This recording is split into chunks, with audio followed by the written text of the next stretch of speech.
She thought she won the day she stole my inheritance, but years later, when I watched her life slowly collapse under the weight of her own choices, that's when I realized karma doesn't always come crashing down in one moment. It can show up in quiet, humiliating little ways that never really stop. I didn't know that the day she emptied my grandmother's account, she was also draining the last bit of respect anyone in the family had for her. I just knew something inside me snapped, and I wasn't going to be the quiet, nice kid anymore. The almost perfect life. If you looked at my childhood from the outside, you'd probably say it was simple, maybe even a little boring, but in a good way. We weren't rich. My dad worked a regular office job, nothing fancy but stable, and my mom did part-time shifts at a local clinic. Most months ended with us carefully stretching the last bit of money, but the bills got paid, the lights stayed on, and there was always food on the table, even if it wasn't anything Instagram-worthy. The real heart of our family wasn't our house, though. It was my grandma's. My grandmother, Nora, lived across town in this small, one-story house she and my grandpa had bought way back when you could get a place without selling your kidneys. It had sagging gutters, an old oak tree out front, and a kitchen that always smelled like coffee and something baking, even when she swore she hadn't cooked anything. She was one of those people who believed in making do. She still had the same couch she'd had for decades with those plastic covers on the arms because why replace what you can protect? Her TV was a little outdated, but it worked, and she'd smack the side of it like that was some kind of official repair method. But the thing she never skimped on was people. If you came over, you weren't leaving hungry. It didn't matter if she had to put together a meal out of canned soup and toast. You'd sit at that table and eat while she asked about your life like it was the most important story she'd ever heard. When I was a kid, Saturdays at Grandma's were basically sacred. My parents would drop me off in the morning with a "behave" and "call us if you need anything," and then it was just me and her. We had a whole routine. First, pancakes, not the frozen kind either. She'd whip up batter from scratch, humming some old song while I stood on a chair next to her, helping by stirring even though I was mostly just splashing flour onto the counter. She'd shape one pancake like a heart and slide it onto my plate with a smug little smile. "For my favorite grandkid," she'd say. "You tell that to everyone," I'd tease. She'd lean in like she was sharing a secret. "No, sweetheart, I really don't." After breakfast came money lessons, which at the time just felt like games. She'd pull out a worn envelope box from the top of the fridge. On each envelope, she'd written labels in careful, neat letters. Groceries, bills, church, emergency, fun. "Most people," she'd say, tapping the envelopes, "let money boss them around. We don't do that. We tell it where to go." She'd pull out a few bills and hand them to me. "Okay," she'd say, "let's pretend you just got paid. Where do you think this goes first?" Even as a kid, I kind of got it. We'd divide the money into the envelopes, and she'd tell stories about times when she and Grandpa had to choose between fixing the car and buying something new for the house, or how one hospital bill nearly knocked them flat. "It's not about how much you have," she'd say. "It's about not letting it disappear without knowing where it went." I didn't know it then, but those little envelope lessons were the foundation for everything that came later. After money school, we'd move on to chores. She'd say, "All right, enough talk, let's make this place look like somebody loves it," and we'd clean. I'd vacuum while she dusted the same knickknacks she'd had since the 70s. Little ceramic birds, old family photos, a glass candy dish that always somehow had butterscotch in it, even though she never saw her refill it. Sometimes, if I finished fast, she'd let me climb the old oak tree in the front yard, and she'd stand on the porch with her hands on her hips, pretending to scold me while clearly loving every second. "Don't you dare fall," she'd call out. "I don't have time to be famous because my grandchild broke his neck in my tree." That house felt like the safest place on earth. Behind all of that warmth, though, there was always Denise, the messy aunt in the background. My Aunt Denise was my dad's younger sister, and growing up, I was very aware of the invisible scoreboard between them. My dad was the good son. Stable job, stable marriage, stable everything. He showed up when he said he would, fixed things when they broke, and called Grandma every Sunday. Denise was the opposite. Even as a kid, I picked up on the pattern. She'd appear at family events in these flashy outfits, brand name purse, high heels that didn't match the rest of her life. She always smelled like strong perfume and drama. She had stories about new opportunities and business ideas that never seemed to actually make money. First, it was selling makeup, then it was flipping clothes, then she was getting into real estate, which as far as I could tell meant scrolling through listings and saying, if I had money, I'd buy this and rent it out. She always needed something. Mom, I'm a little short this month. Mom, my landlord is being unfair. Mom, my car payment got messed up. Grandma would sigh, pinch the bridge of her nose, and reach for that same checkbook she'd used to help my dad with his first car and my parents with a down payment on their house. My dad hated it. "Ma, you can't keep bailing her out," he'd say after she left, when it was just the two of them at the table and he thought I wasn't listening. "She's my daughter," Grandma would reply, her voice tired. "What am I supposed to do, let her get thrown out on the street?" "You're not helping her," he'd argue. "You're just delaying the consequences, again." She'd wave him off. "You turned out fine. Let me worry about Denise." That was their loop. It never really changed. From my side, Aunt Denise was that aunt who would call me kiddo and act all affectionate when Grandma was watching, then barely remember my age the next time I saw her. She'd promise to come see my school play or a game and then never show up. Once, maybe I was 12, I overheard something that stuck with me. I was in the hallway at Grandma's, pretending to look at the family photos, when I heard Denise whispering to one of her friends on the phone in the kitchen. "Yeah, Mom's sitting on a gold mine," she said, voice low but clear.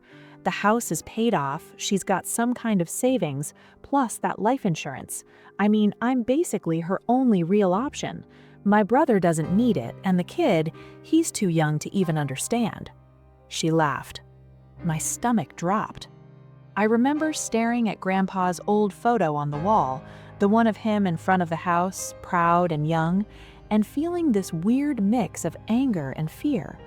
Because to me, Grandma's house was home. To Denise, it was a payday waiting to happen. A not-so-innocent family dinner. The first time Denise openly hinted at the inheritance was at a Sunday dinner at Grandma's. I was maybe 17, close to graduating high school. Grandma had made roast chicken and mashed potatoes, and the house smelled like garlic and butter and all those little intangible things that make you think, this is what family is supposed to feel like. We were at the table, me, my parents, Grandma, and Denise. The TV was off, the radio was on low in the background, something old and jazzy. Denise twirled her fork in her hand and looked around the dining room. "You know, this place is a lot of work for you, Mom," she said. Grandma smiled, like she'd heard this song before. "It keeps me moving. I don't want to sit around collecting dust." "Yeah, but," Denise continued, "there's upkeep, the roof, the furnace, the yard. Maybe it's time to think about, I don't know, downsizing." My dad set his fork down very carefully. "She's fine here." Denise rolled her eyes. "Of course you do. I just hope whoever gets it knows what they're doing. Be a shame if it went to someone who doesn't understand property values." Her eyes flicked to me so fast I almost missed it. I felt my ears burn. My dad's jaw tightened. "That's between Mom and her lawyer, not dinner table conversation." "Oh, excuse me," she said, picking up her glass. "Didn't realize we were above practical topics." The rest of the meal was tense. Conversation kept skidding into silence, and even Grandma's gentle attempts to shift topics didn't fully smooth it over. Later, when I was helping with the dishes, Grandma nudged me with her elbow. "Don't listen to your aunt," she said quietly. "She thinks everything is about money." "I heard her on the phone once," I admitted, talking about the house like it was, I don't know, a scratch-off ticket. Grandma's expression softened and hardened at the same time, if that makes sense. "She's always been like that," she said, looking for the big win, the shortcut, the easy road. "Life doesn't work that way. It catches up with you." "Then why do you keep helping her?" I asked. Grandma sighed. "Because she's my daughter, and because maybe one day she'll realize there are things more important than getting ahead." She wiped her hands on a dish towel and looked me dead in the eye. "But you listen to me," she said. "You don't build your life on anyone else's money, not mine, not your parents'. If I leave you something one day, it's not a lottery ticket, it's a tool. You use it wisely, or you don't use it at all." I nodded, taking that in. At the time, I thought she was just talking in general terms. I didn't realize she already had something very specific in mind. The will talk. A few months later, my parents sat me down at our kitchen table. It was one of those conversations where you can tell from their faces that whatever's coming is serious. My dad folded his hands, which he only did when he was trying to organize his thoughts. "Your grandmother updated her will," he said. My stomach clenched. "Is she okay?" "She's stable," my mom said quickly, "but she's getting older, and her doctor suggested she put everything in writing while she's still clear." I nodded slowly. My dad took a breath. "She wanted you to know something directly from us. When the time comes, she's leaving your house and a savings account she's kept. To you." I stared at him. "To me?" I asked. "Not to you and Mom?" He shook his head. "We talked about that. She said we're adults, we've had our chance to build our lives. She wants to give you a start. The house could be a place to live, or you could sell it and use the money for loans, a different place, whatever you decide. The savings account is there to support that." Guilt and gratitude crashed into each other in my chest. "I didn't ask for that," I said. "I know, that's exactly why she trusts you with it." My mom reached over and squeezed my hand. "She also knows," she added, "that if it went to certain other people, it would disappear on nonsense in 6 months." We all knew exactly who she meant. I swallowed. Does Aunt Denise know?" My dad's jaw tightened. "No, and if we're lucky, she won't know the details until after Mom is gone. The will is with her lawyer, it's legal, it's sealed." "What about when she finds out?" I asked. My dad gave a humorless laugh. "Then we deal with it." That night, I lay in bed staring at the ceiling, thinking about that little envelope box at Grandma's and how she'd always said you have to tell money where to go. Apparently, she'd done exactly that, with her house and her savings, and told them to go to me. I felt honored. I also felt like someone had just drawn a target on my back that only one person in the family would be furious to see. The slow fade of Grandma's health. As I moved into my late teens and early 20s, Grandma's health started slipping more noticeably. It wasn't dramatic at first, just little things. She'd repeat herself in the same conversation. She'd misplace words like calling the microwave the telephone, or forgetting what day it was. Sometimes she'd start making a recipe she'd done 1,000 times, and then pause, frowning, because she couldn't remember if she'd already added salt. Her doctor called it mild cognitive decline, which sounds harmless until you live with it. My dad and I stepped up our visits. He handled the grown-up stuff, bills, prescriptions, insurance calls. I handled the physical tasks, mowing lawns, gutter cleaning, moving boxes, setting up grab bars near the tub. One afternoon, I was in the yard raking leaves when I saw Denise's car pull up. She got out, sunglasses on, phone in hand, talking loudly to someone about how clients were flaky and you can't trust anyone in this business. She hung up as she walked up the driveway. "Oh look, the favorite labor child," she said, smirking at me. "Hi, Aunt Denise," I replied, keeping my voice neutral. She brushed past me without offering to help and went inside. I watched through the front window as she walked into the living room like she owned it, plopped her bag on the couch, and started talking to Grandma with big gestures. Later, when I came in for water, I caught the tail end of their conversation. "I'm just worried about you, Mom," Denise was saying. "All this responsibility. You shouldn't be doing it alone. If you let me help with your finances, I could take some of the weight off." Grandma chuckled softly. "You've always been good at spending money, sweetie, not so much at saving it." Denise's smile tightened. "That's not fair." "It's true," Grandma said. And I'm not changing my arrangements. It's all written down. Carlson's got it. Hearing her say her lawyer's name out loud made my ears perk up. Denise's voice dropped, but I was close enough to hear. So you're really just going to, what, skip right over your own daughter? Give everything to a grandkid who hasn't even lived life yet? Grandma sighed. You act like this is a surprise. I've helped you your whole life. The house and the savings are my way of helping him. It's my choice. Denise's chair scraped back. You're making a mistake, she snapped. You're letting them turn you against me. Nobody is turning me against anyone, Grandma replied, suddenly sounding sharper than she had in months. I know exactly what I'm doing. I stepped into the kitchen so they'd hear me and break it off. I didn't want to overhear the part where Denise blamed me to my face. She did exactly what I expected, switched on a fake smile. There he is, she said, the heir apparent. I pretended I didn't understand, but we both knew I did. That was the first time I really felt the line being drawn.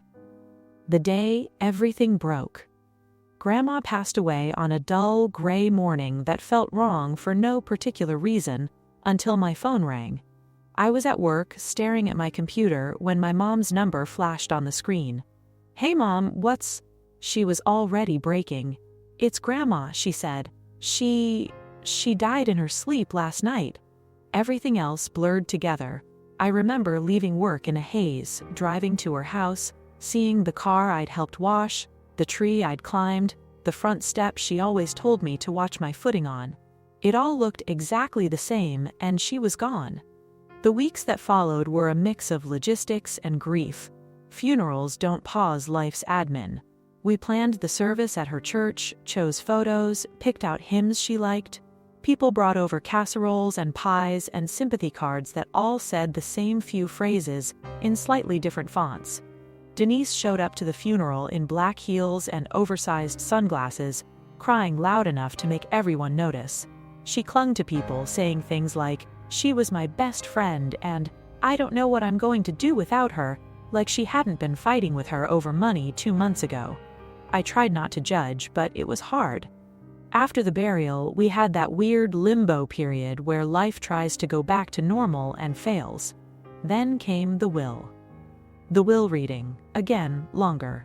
It wasn't glamorous, no oak-paneled office, no dramatic gasps, just Mr. Carlson's modest conference room, a pot of coffee, and a box of tissues. It was me, my parents, and Denise. Denise sauntered in 10 minutes late, saying traffic was bad, like that was a surprise to anyone who'd ever driven in our city. Mr. Carlson put on his glasses and opened a folder. Your mother was very clear about her wishes. She reviewed and confirmed this will several times over the last year. He went through the smaller bequests first. Small donations to her church, a bit of money to be split among some cousins, a piece of jewelry to an old friend. Denise looked bored. Then he got to the main part. To my beloved grandson, he read, who has always shown up not just when it was convenient but when I needed him, I leave my primary residence and the savings account held at First National, as previously documented. He said my full name. I felt my heart stop for a second, even though I already knew. Denise turned slowly to look at me. I'm sorry, she said, voice icy. What? Mr. Carlson repeated it word for word. She laughed, sharp and ugly. No, that's not right. She told me she was going to even things out. She said she wanted me to have security. She's her daughter. He's a kid. I'm 23, I said quietly. She ignored me. There has to be another document, an update, something. Mr. Carlson shook his head. Your mother came to see me several times. The last time she reaffirmed that she wanted the house and that account to go to her grandson. She asked me to make sure it was clear. Denise shot a look at my dad. You knew, she accused. He held her stare. Yes, she told me. I tried to get her to reconsider, actually. I told her it would cause drama. She said, it's my house, my account, and my decision. Denise stood up so fast her chair scraped loudly against the floor. This is bull, she said. You manipulated her. You all did. I bet you made her feel guilty about helping me. "Nobody made her do anything," my dad replied, voice low. "She made up her own mind." Denise jabbed a finger in my direction. "You must feel real proud," she sneered, "sitting there quiet and innocent, letting everyone think you didn't know about this." I swallowed hard. I didn't ask for any of this. "That's exactly what makes you dangerous," she snapped. "You pretend you're above it, but you're happy to take the benefits." Mr. Carlson cleared his throat.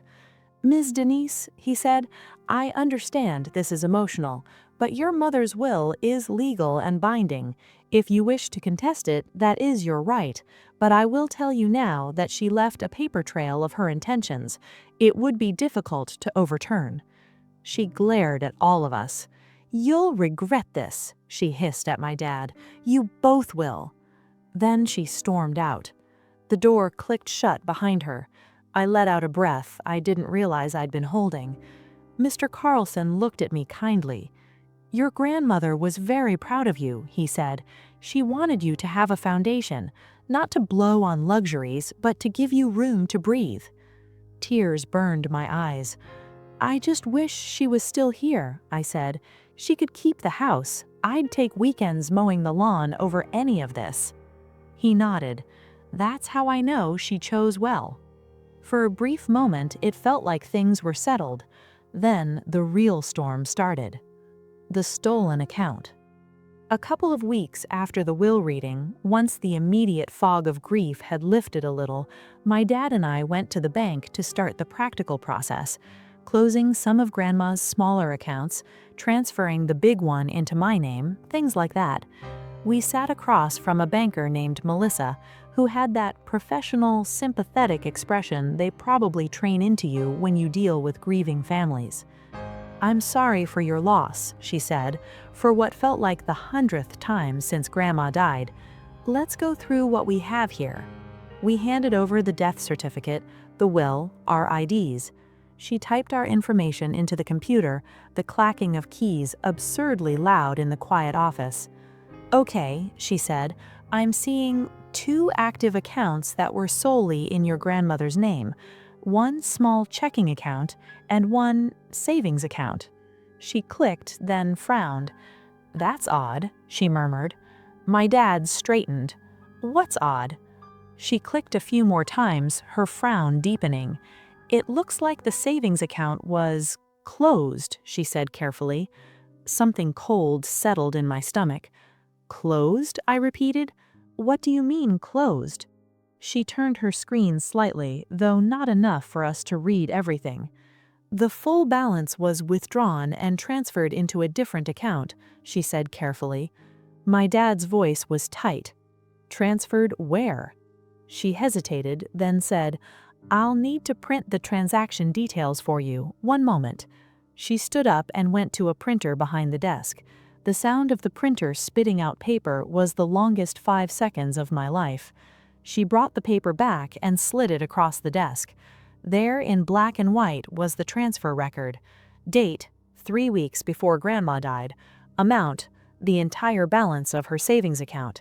Destination, a checking account under Denise's name. For a second, the room felt like it tilted. My dad stared at the page, his jaw clenched so tight a muscle in his cheek twitched. "There must be some mistake," he said. "This account was supposed to be left intact for my son. It's clearly stated in the will. She talked to her lawyer about it." Melissa swallowed. "I understand. The system shows that your grandmother came in with your sister that day. They executed a transfer in person." I pictured Grandma, frail and moving slowly, being driven to the bank, sitting in a chair under those harsh fluorescent lights, while Denise did all the talking. My hands started shaking. "Is there any note?" I asked. "Like, did my grandmother sign something?" She nodded. "There should be a scanned authorization form attached. Would you like to see a copy?" "Yes," my dad said immediately. She clicked through, then turned the monitor a bit more so we could see. There it was, a digital scan of a form with Grandma's shaky signature on the line, and below that, the notation authorizing a full transfer to Denise's account. My dad's voice was barely controlled. She could barely sign her own name near the end. She had days where she didn't even know what month it was. Melissa looked genuinely uncomfortable now. I can't interpret her mental state.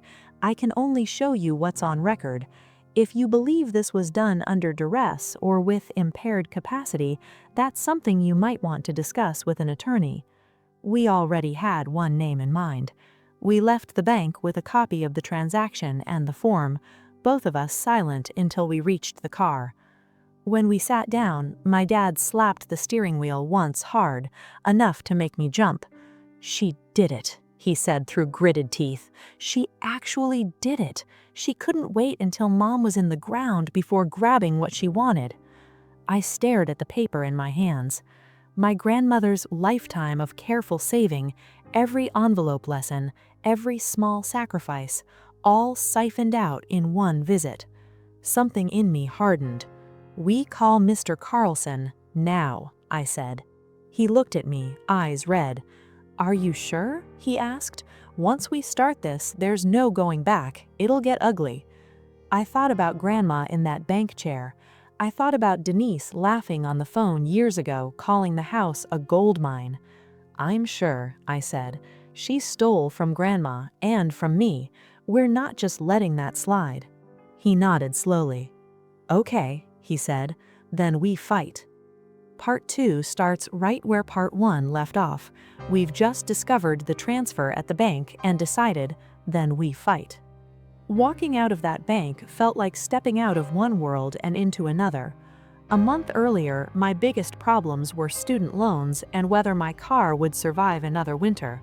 Now, I was holding proof that my own aunt had emptied the account my grandma meant for me, and the only way to fix it was to drag everything into the light. On the drive to Mr. Carlson's office, my dad and I barely spoke.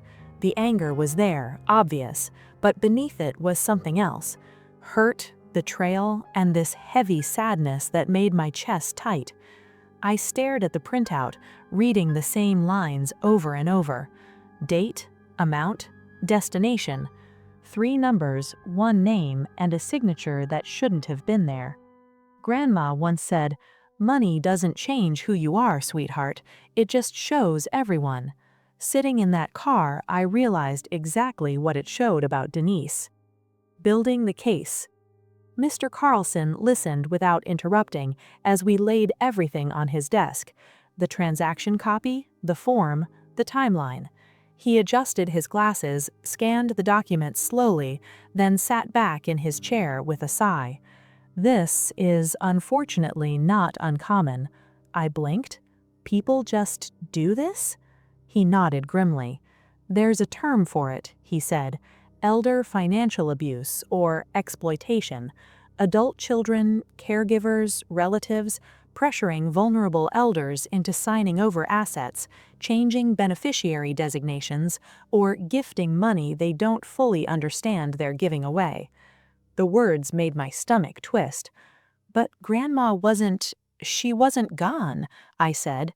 "She still had good days." "I know," he replied. "Capacity isn't always black and white. That's what people like your aunt count on. They push during the gray area, when the person is weak enough to sway, but still coherent enough on paper to make it look legitimate." My dad clenched his fists in his lap. "She came to you to protect that account," he said. "You told us she asked how to keep it safe for my son." Mr. Carlson nodded. "She did. She asked about trusts, about making it harder for anyone else to touch. In the end, she decided not to complicate things. She trusted the people around her, particularly her children." That hit harder than I expected. "So what do we do?" I asked. He folded his hands. "You have options," he said. "We can petition the probate court, claim undue influence and financial exploitation, ask that the transfer be voided and the funds restored to the estate. We can also put pressure on the bank. They have exposure here too for not properly evaluating your grandmother's capacity on that day." "Will that mean suing the bank?" my dad asked. "Potentially. It may also mean negotiating with them," he said. Many institutions prefer to restore assets quietly rather than undergo scrutiny. As for your aunt, if we name her directly, she could face civil liability. In some jurisdictions, this kind of conduct can trigger penalties, even disinheritance provisions if it's proven. I thought about Denise's earlier threat, "You'll regret this," and felt the urge to laugh. She had assumed she'd be untouchable, like always. Do we have a real shot, or is this going to be one of those long, expensive fights that ends with everyone broken and her still walking away? He considered that. You have several things in your favor, he said. Your grandmother's clear documented intentions, her medical records around that time, the timeline of the transfer, and the fact that your aunt personally benefited. If we can get bank footage and any internal records, it strengthens your case. My dad exhaled slowly. And the cost? He asked. Mr. Carlson didn't sugarcoat it. It won't be cheap, he said. Even if we settle, there will be fees. But you should also weigh the non-monetary cost of doing nothing. He looked at me when he said that. Your grandmother came to me specifically because she didn't want this. She wanted her wishes honored. Sometimes fighting isn't just about the money. It's about making sure certain behavior isn't rewarded. I swallowed. He wasn't wrong. Okay, I said. Let's do it. My dad nodded, eyes still on the papers. Whatever it takes, he said. Line in the sand. The first official step was a letter. Mr. Carlson drafted it to the bank's legal department detailing what we'd discovered. He laid out the will, clearly leaving the savings account to me, the timeline of the transfer 3 weeks before Grandma's death, her medical records showing cognitive decline and confusion around that period, and the fact that Denise accompanied her and benefited from the transfer. He didn't accuse the bank of malice, he implied negligence. And in law, negligence is expensive. Within a week, the bank reached out. We were invited to a meeting at a downtown branch with their internal counsel and a regional manager. The room was all glass and chrome, a far cry from Grandma's kitchen. Everything smelled faintly like cleaning products and coffee. The regional manager, a polished guy in his 40s with perfect hair, opened with the usual condolences and corporate sympathy. We take matters like this very seriously, he said. We appreciate you bringing it to our attention. Mr. Carlson didn't bother with small talk. You authorized the transfer of a 6-figure savings account from a woman in her late 70s with documented cognitive issues to her daughter 3 weeks before her death, he evenly said. Our teller records indicate that the customer appeared to understand the transaction. She signed the forms. Your records don't include her medical chart, Mr. Carlson replied, nor the repeated statements she made to me about wanting that account preserved for her grandson. He slid copies of the doctor's notes across the table, highlighting phrases like confusion, difficulty making complex decisions, should not be left to manage finances alone.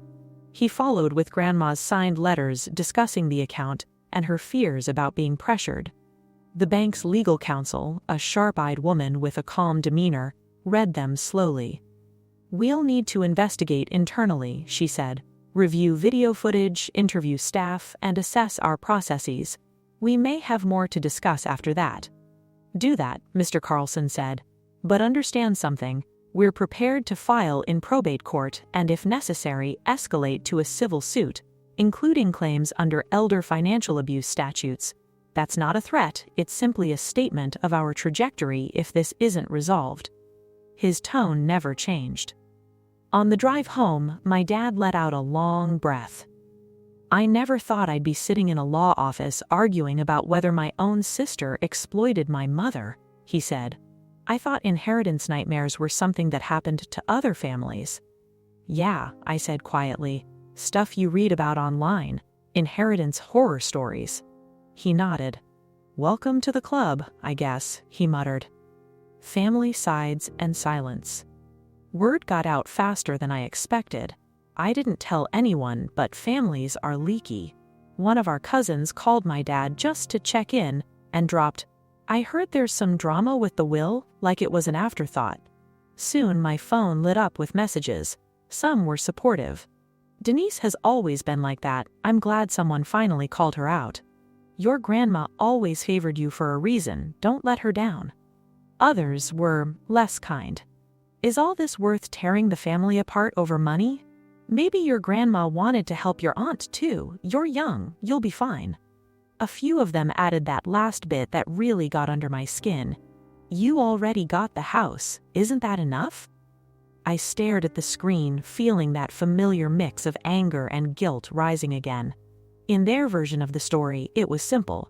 I was the lucky grandkid who got the big prize and still wanted more. They didn't see the deposit slips, the envelope lessons, the nights my grandmother had gone without so she could tuck a little extra away. They didn't see Denise's long history of borrowing and needing help, and never ever giving anything back.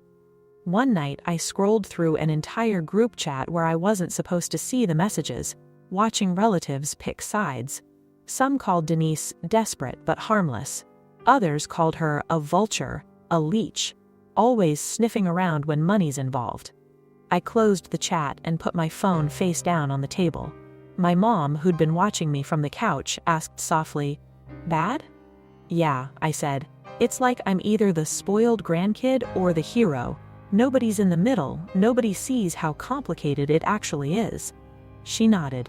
"That's how people deal with ugly truths," she said. "They oversimplify, makes it easier to sleep." "Do you think we're doing the right thing?" I asked. She didn't hesitate. "I think your grandmother made her wishes clear," she said. "I think your aunt spit on those wishes. And I think if we pretend that's okay, we're telling ourselves it's fine for someone to treat an old woman like an ATM on her way out." When she put it like that, it wasn't complicated at all. "Okay," I said.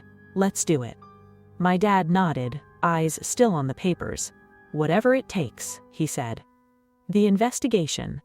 A few weeks later, the bank called back. They'd completed their internal review. This time, only Mr. Carlson and I went to the meeting. My dad stayed home, the stress was wearing on him, and he and my mom agreed he needed a break from all the legal talk. The same regional manager and legal counsel were there, with a few extra files on the table. The counsel spoke first. "We've reviewed the video footage from the day of the transfer. We also spoke with the teller involved and cross-referenced your mother's medical documentation with our internal timeline." She paused, then continued. The footage shows your grandmother arriving in a wheelchair, accompanied by your aunt. Your aunt does most of the speaking with the teller. Your grandmother appears frail. She takes a long time to sign the documents. The teller admits that she primarily relied on your aunt's explanations of what was being requested. I pictured it like a scene in a movie and felt sick. "So she didn't actually walk in here on her own and say, 'Empty my savings account into my daughter's?'" I said. "No," the counsel said. "The teller recalls that your aunt framed it as helping your grandmother simplify things and get things in order." Mr. Carlson's face didn't change, but his jaw flexed slightly.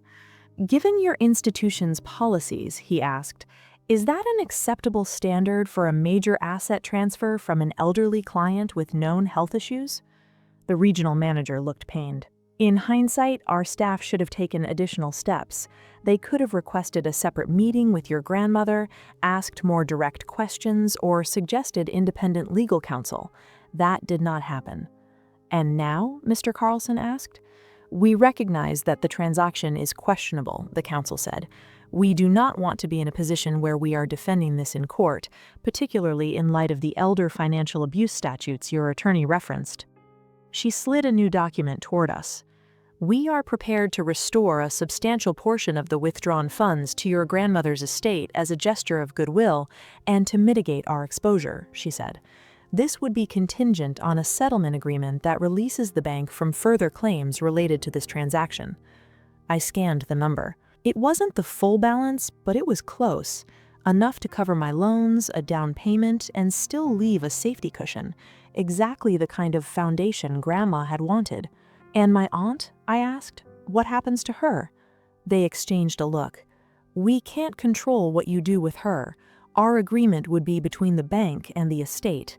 Your separate claims against her would be your decision and potentially a matter for probate or civil court." On the way out, Mr. Carlson turned to me. "This is a good outcome with the bank. Not perfect, but good. We've recovered most of what was taken without years of litigation." "And Denise?" I asked. "That's the next decision," he said. "We can name her directly in a suit. It will be ugly. It will likely never result in full repayment. She doesn't have it. But it will be public, and it will be a line in the sand that says this wasn't okay." I thought about it for days. On one hand, I wanted her to face real, undeniable consequences. On the other, I knew she was slipping already. Evictions, debts, burned bridges. Public legal trouble might just push her from messy to destroyed. And I had to ask myself an uncomfortable question. Was I trying to honor Grandma, or was I just hungry to make someone hurt the way I'd been hurt? The choice. We sat at our kitchen table again, same table where my parents had first told me about the will. This time it was covered in legal documents. "The bank will restore this amount," my dad said, tapping the settlement offer. "It goes back into the estate, then to you per Mom's will." "And Denise?" I asked. He sighed. "I talked to your mom. We talked to Mr. Carlson. We can go after her in court. We might even win something symbolic. But she doesn't have the money. You can't squeeze water from a rock." "So we just let her get away with it?" I asked. He looked tired in a way that made my chest ache.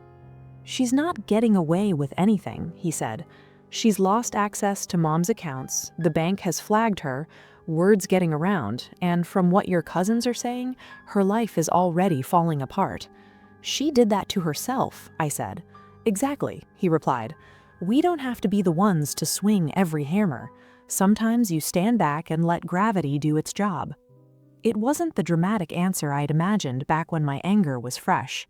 No courtroom showdown, no judge banging a gavel and declaring her guilty. Just reality catching up. "What would Grandma say?" I asked quietly. He thought about it. "She'd say, don't let her take any more from you. Not your peace, not your time, not your future." He was right. We signed the settlement with the bank. The money was restored to the estate and then transferred to me just like Grandma had wanted from the beginning. Legally, it was over. Emotionally, it was more complicated. Denise's slow fall. I didn't see Denise in person for a long time after that, but I heard about her. Families talk even when they pretend they don't. One cousin, who still followed her on social media, sent me screenshots sometimes. At first, her feed was all bravado. Selfies with captions like, "You can't keep a real one down. Family is just a word. Loyalty is everything." Funny how people show their true colors when money's involved. There were vague posts about betrayal, greedy relatives, and fake love. She never used my name, but it wasn't hard to read between the lines. Then the posts started to change. They got quieter, less frequent. Instead of flashy restaurants and girl boss quotes, there were occasional blurry photos of takeout containers, cryptic song lyrics, and the occasional late-night rant about landlords, bosses, or systems that crush single women. A cousin called me one night. "I know you don't want to hear about her," he said, "but your aunt got evicted. She was behind on rent for months. The landlord finally had enough." I didn't know what to say. He continued. "She tried to crash with one of our other cousins for a bit, but they shut that down, said they weren't about to become her next temporary arrangement. Apparently, the word was out. Denise was radioactive." Another time, my dad answered the phone, listened for less than a minute, and then said, "No, we're not doing this again," and hung up. "That was Denise?" I asked. He nodded. "She wanted me to co-sign on a car loan," he said. "Said she deserved a break after everything that happened." "What did you say?" I asked, even though I'd heard it. "Mom gave you break after break. You turned every one into a mess. I'm done." He rubbed his face. "It's the first time I've ever said no to her like that. It felt awful, and also a little like finally waking up." Her world got smaller. She moved to a cramped apartment in a less safe neighborhood. Her business ventures dried up as people stopped trusting her. Any goodwill she'd built up relying on Grandma's kindness evaporated without that safety net. It wasn't a big explosion, it was a slow leak. using the inheritance right. While all of that was happening, my life was quietly moving in the opposite direction. The restored inheritance didn't make me rich, it just made me stable. I did exactly what Grandma would have wanted. First, I paid off my student loans in one heavy, nauseating but liberating payment. Watching that balance drop to zero was surreal. "I hope you're watching this," I muttered under my breath, staring at the confirmation screen. "Because this is your money doing exactly what you wanted, not paying for someone's fake lifestyle." Next, I worked with a financial advisor, someone recommended by a coworker. We sat down and went through everything. "What do you want this money to do?" she asked. I thought of Grandma, of that envelope box. I want it to give me room to breathe, not to become another thing people fight over. We set aside an emergency fund, then used part of the rest as a down payment on a small condo. Nothing flashy, just a clean, safe place that was mine. The first night I slept there, on a cheap mattress on the floor surrounded by half-unpacked boxes, I felt something I hadn't felt in months. Peace. I walked around opening and closing cabinets like a kid just because I could. Later, I printed a small photo of Grandma, the one where she was holding a pie and laughing at something off camera, and put it on the kitchen counter. "This is what you bought," I said out loud, feeling ridiculous and emotional. Not some handbag, not some vacation, a real roof, a real start. On weekends, when I had free time, I'd drive past her old house. It belonged to me now on paper, but it still felt like hers. I hadn't decided whether to move into it, rent it, or sell it. I'd park across the street sometimes, just watching the front door like she might walk out at any moment, wiping her hands on a dish towel. One evening, I sat there alone, engine off, and just talked to her. "I know it got ugly," I said quietly. "I know you never wanted your kids pitted against each other, but I hope, wherever you are, you see that I tried. I didn't just grab what I could and run. I fought to make sure your choices were respected." A breeze rattled the leaves in the oak tree. It wasn't a sign or anything, but I felt less alone. The grocery store. Life went on. Years slipped by in that weird adult way where you blink and suddenly you're not young anymore. I got promoted at work, made a few real friends, had a couple of relationships that didn't work out but taught me what I did and didn't want. Denise became more of a ghost story in the family. Occasionally, someone would mention her. She's with some new guy. She lost another job. She was asking around for help again, but she was never at birthdays, holidays, or cookouts. She existed on the periphery. Then one random weeknight, I went to the grocery store. It was nothing special. I was tired, still in my work clothes, picking up basics, bread, eggs, some frozen stuff. I got in line behind a woman with a full cart. She was arguing with the cashier. "I'm telling you, there's money on that card," she said. "Run it again." The cashier, a kid who looked barely 20, looked uncomfortable. "I've already run it twice, ma'am," he said. "It keeps declining." She snapped. "Well, your machine is wrong." Her voice hit me first. I knew that tone, that combination of entitlement and panic. I looked up.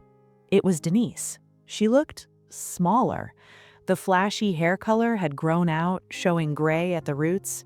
Her clothes were clean but cheap, nothing like the designer knockoffs she used to flaunt. Her cart was full of basic stuff: instant noodles, store-brand cereal, frozen dinners. No luxuries, just survival. The cashier glanced at the growing line behind us. "If you have another card, I can try that," he said. Denise dug in her purse, cursing under her breath. "I don't get it. They said my limit was—" I stepped forward before I could talk myself out of it. "Put it all back," I said to the cashier. He looked at me, confused. "I've got it," I added, reaching for my wallet. Denise turned slowly. Her eyes widened as she recognized me. "You," she said. "Hi, Aunt Denise," I replied, keeping my voice calm. The cashier shifted his gaze between us. "You know each other?" he asked. "Family," I said. "Unfortunately." Denise's face flushed. "I don't need your charity," she spat. "This isn't charity," I said. "Think of it as interest on what you kept from Grandma's account." The cashier scanned her items again, hands moving quickly now that the tension had a direction. My card went through without a hiccup, the receipt printed long and thin like a tiny paper verdict. I handed it to her with the bags. She grabbed them, knuckles white. "You think this makes you better than me?" she demanded, "because you got everything handed to you while I got nothing?" I almost laughed. "Nothing?" I asked. "You got loans, you got bailouts, you got chances on top of chances. You got a sick old woman dragged into a bank to sign away money she didn't fully understand, and you called that help?" She opened her mouth, then closed it. People behind us were pretending not to listen, but you could feel the attention. "You ruined me," she hissed. I shook my head. "No," I said quietly. "You ruined you. We just stopped financing it." She glared at me for a long moment, then looked away first. "You know," she said, voice lower now, "I thought that money was gonna fix everything, pay off my debts, give me a fresh start. I thought, this is it, my break." "How'd that work out?" I asked, not kindly, not cruelly, just honestly. Her shoulders slumped. "It was never enough," she said. "Every time I plugged one hole, 3 more opened. By the time your lawyer started poking around, it was already half gone. I haven't been stable since." "That's the thing about stolen foundations," I said. "You can't build anything solid on them. It always collapses." She flinched. For a second, something like regret flashed across her face. Not just at getting caught, at where she'd ended up. "Do you feel better now?" she asked. I thought about it. "Not exactly," I said. "I don't feel happy seeing you like this. I just feel done blaming myself, done wondering if I should have given in or kept quiet. You made your choices, I made mine." We stood there in that ugly fluorescent light, both of us holding the weight of the past between us. "Take care of yourself," I said finally. "Try not to waste the next chance life gives you, if it gives you one." She didn't answer. She just picked up her bags and walked away, her shoulders hunched, her cart squeaking as she pushed it out of the automatic doors. I watched her go until she disappeared into the parking lot. Then I paid for my own groceries, went home to the condo Grandma had indirectly bought me, and sat in the quiet for a long time. Aftermath and lessons. People love revenge stories where the bad guy gets dragged away in handcuffs or loses everything in one spectacular public implosion. My story isn't like that. There was no dramatic court scene where a judge shouted at Denise and stripped her of everything. There was paperwork, meetings, settlements, quiet account adjustments. There was a woman who spent her whole life chasing shortcuts and big breaks, siphoning money from a vulnerable parent, and still ending up broke, alone, and humiliated in a grocery store line. There was a grandson who almost let guilt talk him out of fighting, but didn't. These days, my life is good. Not perfect, not glamorous, good. I have a stable job, a small place that's truly mine, an emergency fund that means one bad month won't sink me. I visit Grandma's grave sometimes and update her like she's still on the other end of the conversation. Loans are gone, I'll say. House is still standing. I haven't blown anything on a sports car, don't worry. I've also learned to draw boundaries, even with family, especially with family. If someone can steal from a dying parent, they can absolutely steal your peace, your time, your opportunities if you let them. Do I feel bad for Denise? In some ways, yeah. Life is complicated. People are complicated. She grew up in the same house as my dad and somehow absorbed none of the lessons about responsibility and patience. She saw love as a tool to get resources, instead of something you give because it's right. And the universe, being what it is, eventually put her exactly where her choices were always going to lead her. Do I think she deserved to lose everything? I think she deserved to face consequences that matched the harm she did. She didn't just take money, she trampled over my grandmother's trust. She tried to erase me from a future my grandma had carefully planned. Karma didn't show up with sirens and headlines. It showed up with bounced checks, evictions, quiet flags on her file, burned bridges, and that humiliating moment where she had to watch the kid she once dismissed pay for her groceries without breaking a sweat. To be honest, I don't regret the choices we made. I don't regret going to Mr. Carlson, pushing the bank, documenting everything, and refusing to pretend it was no big deal. It taught me that sometimes standing up for yourself and for the people who trusted you isn't about screaming louder. It's about being willing to sit through the boring, painful process of doing the right thing when it would be easier to walk away. The biggest thing I learned is this: you can't control how greedy or selfish someone else is, even if they share your blood. You can only control how you respond. And sometimes the most powerful revenge isn't destroying them with your own hands. It's living well enough and honestly enough that they have to watch you get the life they tried to steal. What would you have done in my place? Taken the settlement and walked away like I did? Or dragged her all the way through court, even if it meant years of stress for everyone? Do you think she deserved that level of karma, or should we have pushed even harder for legal punishment? If someone in your family ever stole your inheritance, your savings, or even just your chances, and life found a way to make things right in its own messy, delayed way, your story deserves to be heard too. Drop your story in the comments. Your letter to karma might be the next one we read on Karma's letterbox.